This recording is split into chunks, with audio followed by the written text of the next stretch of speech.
وزیر اطلاعات پنجاب عظمہ بخاری کا جوابی وار، کہا پنجاب حکومت پہلے سے سیلابی صورتحال کا سامنا کرنے والے علاقوں میں امدادی سرگرمیاں شروع کر چکی ہے۔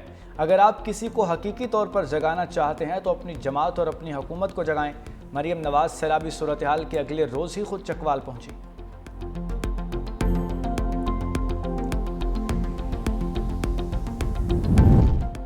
مثالی گاؤں پروجیکٹ کے تحت پائلٹ فیز میں پنجاب کے 130 دیہات میں ترقیاتی منصوبے مکمل۔ وزیر اعلیٰ پنجاب مریم نواز کی زیر صدارت خصوصی اجلاس، مثالی گاؤں، ستھرا پنجاب اور ویسٹ ٹو ویلیو پروجیکٹس پر بریفنگ۔ وزیر اعلیٰ مریم نواز نے مثالی گاؤں پروجیکٹ کی جلد از جلد تکمیل کے لیے ڈیڈ لائن طلب کر لی۔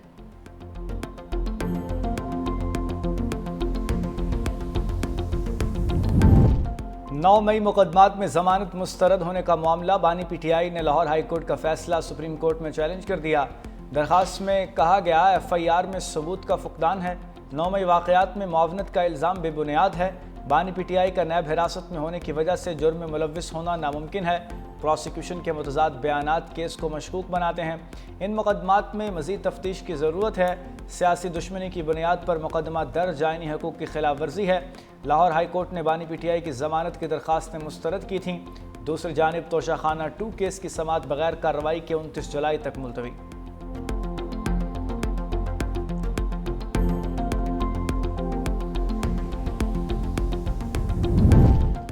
یہ فیئر ٹرائل کیسے ہوگا جب وکلا کو اندر نہیں جانے دیں گے؟ ججز کے احکامات کو نظر انداز کیا جا رہا ہے۔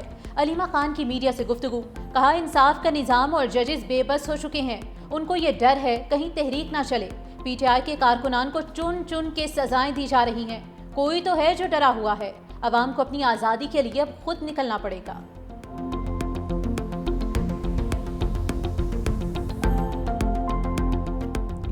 مفاہمت کے بادشاہ آصف علی زرداری کا 17واں یوم پیدائش۔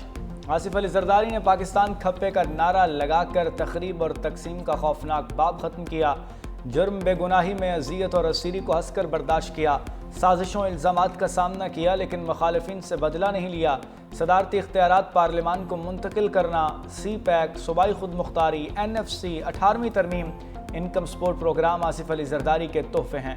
وزیر اعلیٰ سندھ مراد علی شاہ، وزیر اعلیٰ بلوچستان سرفراز بگٹی، سینئر وزیر سندھ شرجیل انعام میمن اور دیگر کی صدر مملکت کو سالگرہ کی مبارکباد۔ کراچی، حیدرآباد میں سالگرہ کے کیک کاٹے گئے، نیو یارک میں بھی سالگرہ منائی گئی۔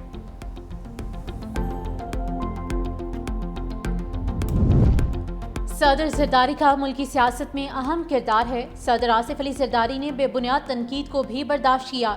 پیپلز پارٹی کے رہنما راجہ پرویز اشرف کا لاہور میں تقریب سے خطاب، کہا پیپلز پارٹی کی قیادت نے ملک اور قوم کے مفاد پر کبھی کوئی سمجھوتا نہیں کیا، وہ ایک دور اندیش سیاستدان ہے۔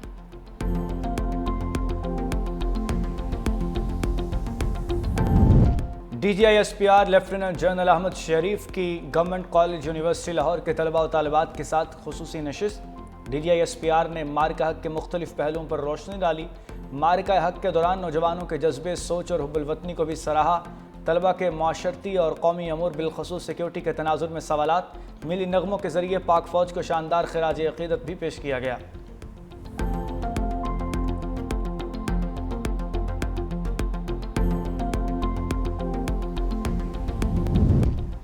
سعودی عرب میں ٹریفک حادثہ، بونیر سے تعلق رکھنے والے 7 عمرہ زائرین جاں بحق، 5 شدید زخمی، تمام افراد کا تعلق ایک ہی خاندان سے تھا۔ وفات پانے والوں میں میاں بیوی، ایک بھائی اور 4 بچے شامل۔ عمر بادشاہ خاندان کے افراد 11 روز پہلے عمرہ کی ادائیگی کے لیے گئے تھے۔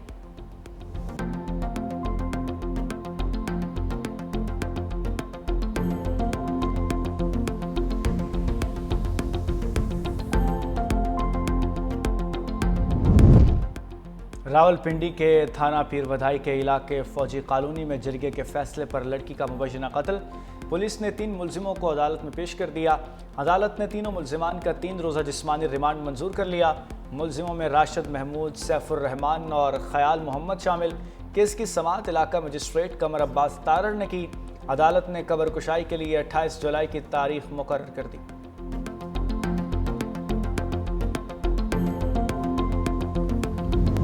ایران اور پاکستان کے وزراء خارجہ کے درمیان ٹیلی فونک رابطہ، ایرانی وزیر خارجہ سید عباس سراقچی نے صہیونی پارلیمنٹ کی جانب سے مغربی کنارے پر قبضے کے غیر قانونی اقدام کی شدید مذمت کی. کہا صہیونی حکومت فلسطینی شناخت کو مٹانے کے لیے ایک طویل المدتی منصوبے پر عمل پیرا ہے. پاکستانی نائب وزیر اعظم اسحاق ڈار نے غزہ میں انسانی صورتحال پر شدید تشویش کا اظہار کیا. فریقین نے صہیونی جارحیت کو روکنے کے لیے اجتماعی اقدامات کی ضرورت پر زور دیا.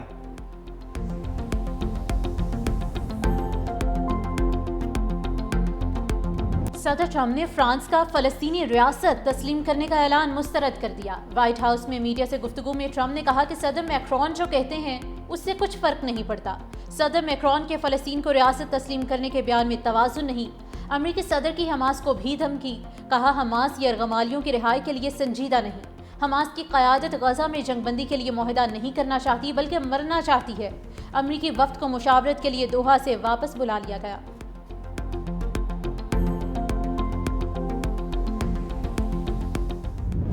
غذائی قلت کے باعث غزہ کو بدترین انسانی المیہ کا سامنا. 24 گھنٹے میں 2 بچوں سمیت مزید 5 افراد بھوک کے باعث موت کی آغوش میں چلے گئے.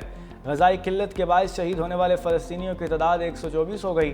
خان یونس، رفح سمیت دیگر علاقوں پر بمباری کا سلسلہ جاری. مزید 25 فلسطینی لقمہ اجل بن گئے.